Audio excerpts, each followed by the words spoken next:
Hey guys, Danny Johnson here, and today we're going to be talking about the 2002 Ford Mustang SVT Cobra. And yes, I did say 2002. Many people will tell you that it doesn't exist, but it really does, and we're going to talk about that today. The story kind of starts off in 1999 when the new Edge Mustang had come out, and the SVT Cobra was said to produce 320 horsepower, but they soon found out it did not. In fact, Ford got sued for the car underproducing. So, as you may know, for the year 2000, Ford did not make a regular SVT Cobra. They only made the Cobra R, which had a 5.4 liter V8, and it was a completely different animal. But they then took a full year off in the year 2000 with no Cobras in order to fix the power issue. 2001, the car came back out and made the proper power as it was supposed to, and then from there they started working on the 2002 prototype. What we learned from that is John Coletti, who was in charge of SVT, was unhappy with the performance of the car overall, so he canceled the Cobra for the year 2002 in order to work on the supercharged Terminator Cobra for 2003 and 2004. Now, officially, on Ford's records, there were no 2002 SVT Cobras produced in the United States. However, there were 100 four-valve Cobras shipped down to Australia, and these were 2002 models.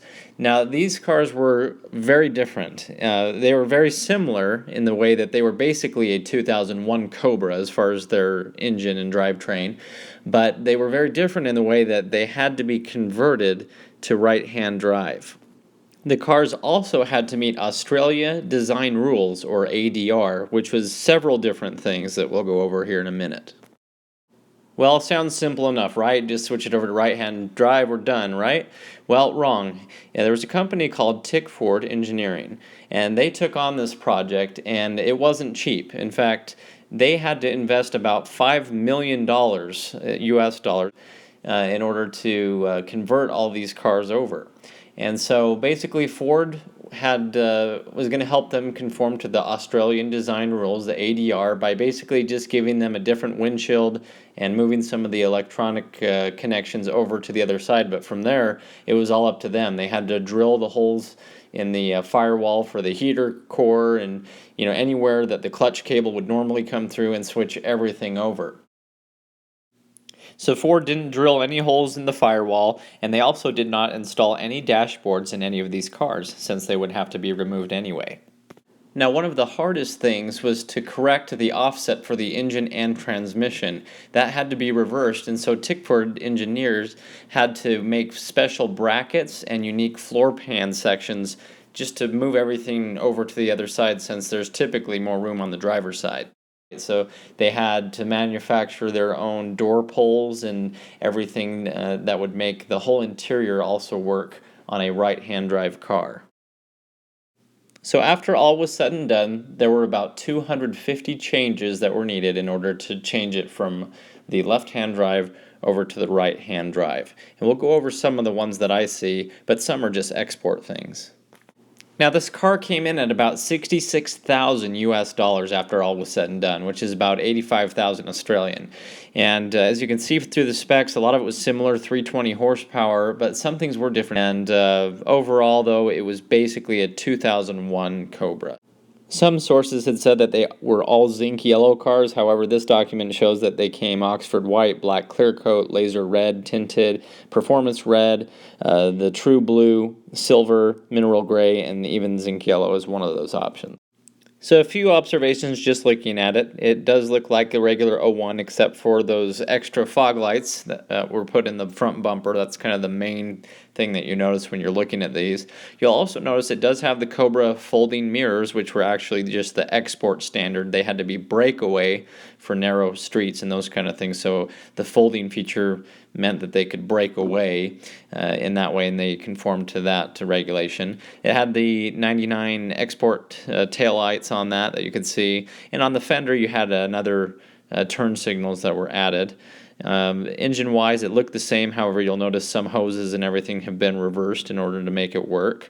And they came in coupe and convertible, as you'll see in here. Some of the wheel options, not quite sure on what was changed at the dealership, or how that all went down. It did appear from their brochure that it had the regular 1999 to '01 Cobra wheels. One thing I did notice, the rear wing had changed between the 99 2000 and then the '01. I've seen kind of both of those wings on here on these cars, and all the hoods appear to be that '01 Cobra, which was the same as the '04 and even the '03 V6 Mustang, but that was technically a Cobra hood. And so you have the running horse and the grill, which all Cobras came with. That was kind of a lot of controversy.